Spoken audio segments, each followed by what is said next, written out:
Welcome to another interesting edition of my program, Celebrity Sports Network, here on Africa Sports Network. And today, I'm pleased and opportune to have one of the biggest fish in the world of mixed martial art. I'm talking about no other person than Super Sodiq will be joining me on the show tonight as we have a little chit chat. Yes, it's a conversation, brotherly conversation. As someone like Jamoku rub mind.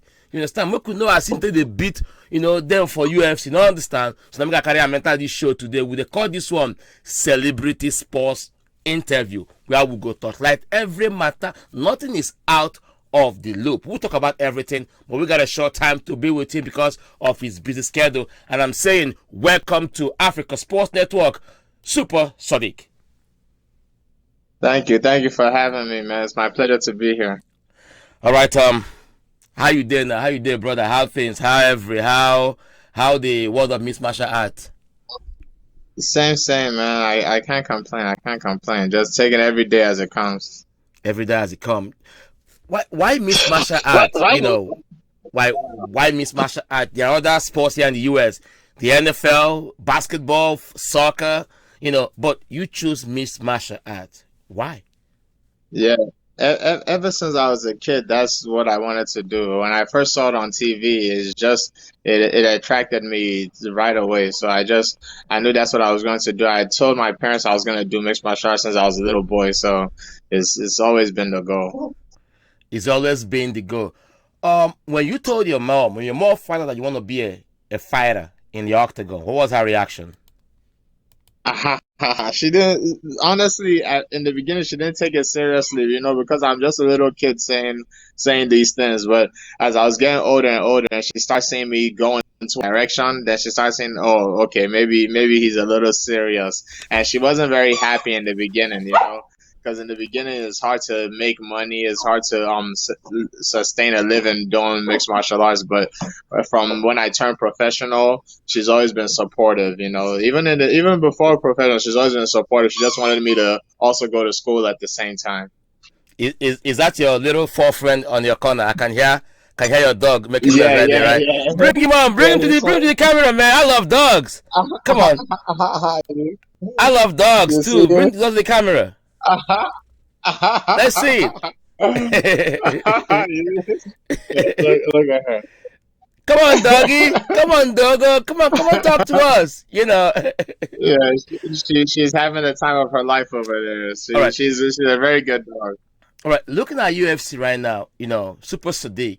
I mean, not every Nigerians, I told some people I have this UFC star I'm gonna have on my show. I show them, oh, okay. Let people know who you are, because some may not even know who Super Sodiq is. Let them know who you are. Who is Super Sodiq? Yeah. I'm Super Sodiq Yusuf. I'm a Nigerian-born UFC fighter. I'm currently 4-1 right now in the UFC. And I'm one of the, I think I'm number 12 in my weight class, one of the highest ranked people in my weight class. And slowly but surely, there's a lot of big names coming from Nigeria that are in the UFC now. So that's what a lot of people know me from, is from one of the bigger guys from Nigeria that came into the UFC. So what would you say is your greatest asset? Grappling, striking, takedown defense, like your knee, your elbow? Which one is your little weapon? To be honest, I think my mindset is probably my best weapon, because I think I fought a lot of people that are technically better than me in different places, but I've been able to outsmart them or beat them by pure willpower. By pure willpower. I watched one of your last fight. Yes, that was a good fight. But let's look at what Kamaru Usman said. He said, because he's one of the biggest name in UFC right now. When you come to pound for pound, if you see scrolling on the bar right there, I have the top 5 pound for pound fighters in MMA. He said that any UFC fight staged in Africa would easily be bigger than Rumble in the Jungle. And as a UFC fighter, all the 3 major belts are in the hands of Africans. 2 Nigerians and 1 Cameroonian. Francis Ngannou, heavyweight. Yes. The Style Bender, lightweight, and Usman, welterweight. Hopefully go capture the featherweight right there. I'm telling you that. And when you capture Yes, that, sir. you'll come back to this show and say, yeah, Sam, you said that I will Yes, capture the featherweight. You will definitely. Africa will have all the weight, all the belt in UFC. yes, sir. Do you think that any UFC fight stage in the continent will be bigger than that rumble in the jungle of Muhammad Ali and Joe Yes. Frazier? Yes, 100%. Especially nowadays, back then, boxing was big, but the UFC is taking over the world. Every single continent is like there's big UFC fans, and they're promising us that they're gonna go to Africa sooner or later. If it wasn't for Corona, I think we would have already went to Africa this year. And the day when that happens is gonna be a huge event. The now the struggle is gonna be to figure out which country we want to host it, because it will make sense for it to be hosted in Nigeria because of the two champions that are already there. But I know sometimes they want to they like going to the Middle East a little bit, so I don't know if they want to go north or if they're gonna want to go to South Africa. All right, fair enough. What was the obstacles you faced when you decided to turn pro or to become an MMA, a mixed martial Oh artist? yeah, I completely my whole life I turned it around just getting into the UFC. So I moved away from my parents' house when I was 19, and I went to go live with my coaches. I would live with Oh, my coaches, and I also worked at the gym. So that was what I was doing. I'll wake up and go to the gym like at 9, and I'll stay there all the way until 12:30 at night. So I was either training or working at the gym. So that's what I did for almost the first like 5 years when I was there. And then I started getting better, and as I was increasing, then I was able to stop working a little bit and start focusing on just training alone. But I always say like it's like I went to university for mixed martial arts. five So even years. though I haven't been training as long as some people that are in the UFC, but if you count how much training time I've put in, like how much time I spent training, it's equal or more. The years might not be the same, but the hours is equal or more. So I was doing that consistently. So now I'm 9 years into the same gym that I started with in the beginning. But in the beginning, I completely focused everything on just trying to turn pro and get to the UFC. Wow, that's a lot of sacrifice right there. You're moving away from your parents, going to live with your coaches, working the gym, the hours, all the time and everything you put in. That's very, very awesome. All right, why do you think Nigerians are dominating UFC? Because we just merely embrace the sports in less than 10 years, and we've dominated. Why do Yeah, you, let me not say Nigerians, yeah. Africans? Why do you think we're dominating So, the so sports? I can't speak for I could speak a little bit for other African countries. I think one thing about the African country is the fact that we're all immigrants. Is the immigrant mentality that comes from coming from a different country to coming over here in America. That or the same for Israel. He immigrated to New Zealand. It gives you a little bit of more of a drive. I don't know if you've traveled to many different places, but the people that are born in that country, they don't feel as much of a sense of urgency to do something. But the immigrants that come there, they see opportunities a little bit more clearly. And then to speak specifically more for Nigerians, I think this sport is really good for us because as Nigerians, like struggle isn't something that I always say like we're used to struggle. Like we don't break. Yeah, we don't break from struggle. Yeah, we You don't know how break it from. is, Yeah, man. you know how We, they we go don't we now. don't break from struggle. Yeah, so you see it every day. Same thing if you go outside, you see people are struggling, but they're not breaking. They're working, and some of them are even overcoming. So in a sport like this, where a big part of it is just overcoming struggle, I feel like we have that advantage already born with us from where we come from. So then all we need is just to learn the technique. Yeah, we already the lifestyle back home has already prepared us for stuff like this. And I would tell my Exactly. friends, we'll be watching. I'll be like, listen, bro. If you remember where we they come from, we they take that verse, they busy. If you remember the suffer, we will suffer. We they take verse, they knock Exactly. them. You understand? Say you understand? I Exactly. mean, I mean, Exactly. anybody that put on the glove and climb into the octagon is a warrior, regardless of the weight category. Yes. I'm telling you, I can't stand punching pen. I can't do it. Like for real, I'm being real. I can't do it. So whenever I see anybody that lets up the glove, whether boxing, whether kickboxing, mixed martial art, wherever a combat sports person is taking, part in, that person is a warrior. And I was going to your Instagram page. I saw your mama, in the ring, kicking, boxing, elbowing. Come on, Yeah. how did you get into the ring to do all this stuff? That's it took a long time for me to convince her, but I wanted her to get it just to do any kind of exercise, especially with the older people. It's good to just have a form of exercise to just keep yourself busy. So that's why I convinced her to start coming to the gym with me. Every once in a while, she'll come to the gym with me. And now she enjoys doing it, even if you're not there. Yeah, she definitely enjoys doing it. In the beginning, it was a little hard for her, but then after she started getting the rhythm of it, then she started doing it on her own. A mother's love for the child is eternal, regardless of what the child does or the child is grown or not. Regardless of the fact that maybe you trained for your fight. I know your mama have been to almost all your fight. As I went through, I took my time and went through all your Instagram posts. I saw all the fights you've taken part in. I saw your mama, in the arena. When you were getting, Yes. when your opponent hit you, punch you, kick you, does that make her cringe? Like does she feel it? Yes. I've heard from people around her. They said the whole time she's just there praying. She's just praying. They said sometimes she don't even look at the screen. She's just closing her eyes and praying. So I don't know. One day I'll get somebody to record her when I'm fighting so I can watch it back or something. So when you're inside the octagon, you're facing your opponent.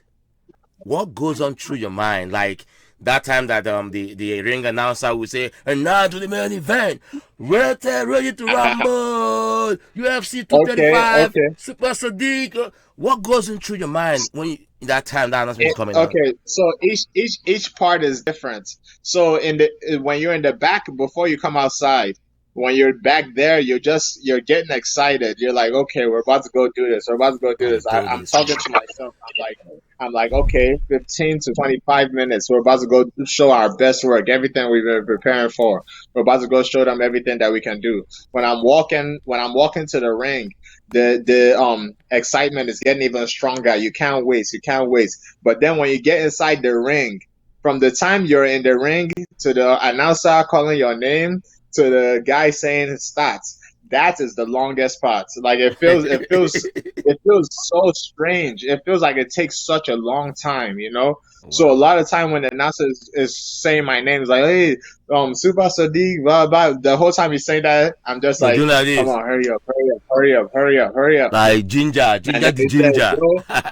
Exactly. You can see I'm just like, come on, hurry up, man. Let's just get started. Let's get this over with, man. As soon as he said go, I'll beat you right now. From when he said go, whoop your ass you're right now, man. Don't know who you're messing with. I'm gonna whoop your ass. Okay, what music do you what is your go-to music when you're coming out with that ring walk? My go-to music is actually from Kanye West. It's called Power. I like it a lot. I get a lot of slack. Some people always tell me, why don't I come out to Nigerian music? I don't like training to Nigerian music, and I don't like walking out to Nigerian music because Nigerian music reminds me of growing up. Or if I go visit my parents, that's what it reminds me of, and that's not the mind I want to have when I'm fighting. When you have the mind I mean, your music connect with you psychologically to prepare you mentally to go into that ring. So whichever music that suits your mindset at that moment, my brother, man, go with it. Looking at UFC right now, like I said before, the three biggest names, from Africa. Don't you think it's high time don't you think if we have a well-equipped UFC gym in Nigeria, Lagos, in fact, that will produce more champions in the sport? Do you think so? Yeah, definitely. Then I think we need the best coaches from the martial arts that we don't have in Nigeria. So Nigeria has good judo, Nigeria has good boxing, and it has Gidigbo, but it doesn't have freestyle freestyle wrestling. It doesn't have good freestyle wrestling.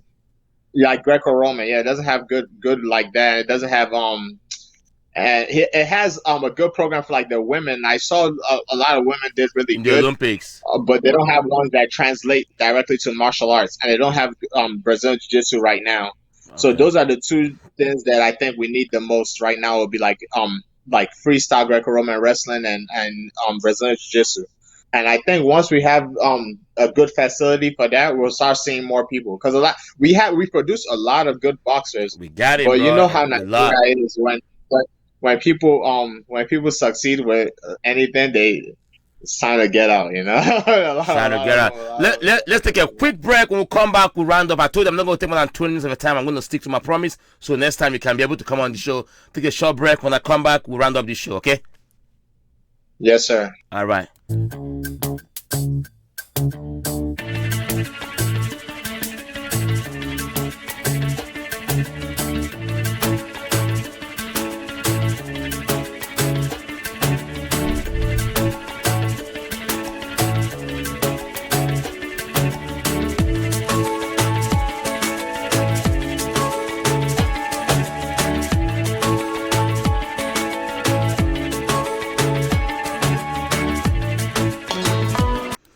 All right, still on Africa Sports Network, and this is Celebrity Sports Interview. And I'm still hanging out with my man. I'm talking about Super Sodiq, the UFC featherweight superstar. He is the guest I have on the show today. So we're going to go back to that interview so we can wrap it up, because I promised him that I will not take more than 20 minutes of his time. So next time he can also come on the show. So we're going back to the interview with Sodiq.